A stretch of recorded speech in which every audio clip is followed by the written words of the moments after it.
Hello everyone, good morning. এই যে দেখো বাঁধাকপি, শুকনো বাঁধাকপিগুলো ভিজিয়ে রেখেছি।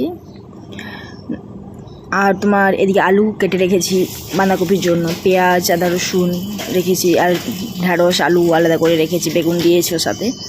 তো ভাতটা আমার হয়ে গিয়েছে। এখন তোমার বাঁধাকপিটি সেদ্ধ বসিয়ে দিলাম। আর এই দিয়ে দেখো মশলা রেডি করে রেখেছি, আর আলু সেদ্ধ ভাতের মধ্যে দিয়েছিলাম। এই যে ভাত রেডি, তো মুড়ি দিয়ে খাবো। তো আলু সেদ্ধ মুড়ির সাথে দিলাম, আর আগের দিন ছোলা মটর ভিজোনো ছিল, তবু এটার সাথে দিলাম। তার সাথে অল্প চানাচুর দেবো, একটু সর্ষের তেল কাঁচা লঙ্কা মিক্স করে আজকে এরকম মুড়ি খাবো।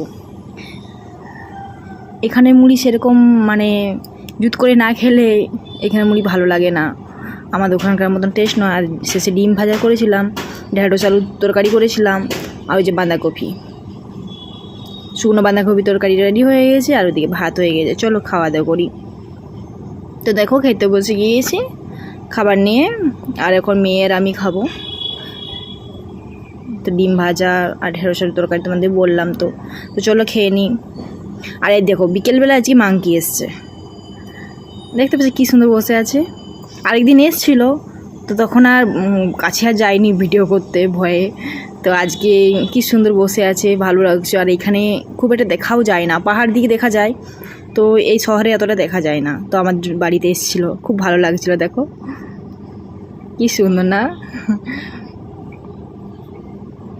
ওই যে কাগজি গাছটা রয়েছে ওখানেই রয়েছে, তুলে তুলে পাতার মধ্যে কি খাচ্ছে কি জানি।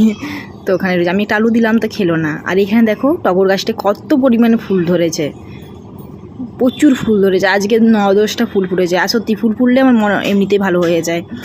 আর এই দেখো রাত্রেবেলা কাবলি চানার তরকারি করেছিলাম, আর সেমাই করেছিলাম, রুটি করেছিলাম, ভিডিও করতেই ভুলে গিয়েছি।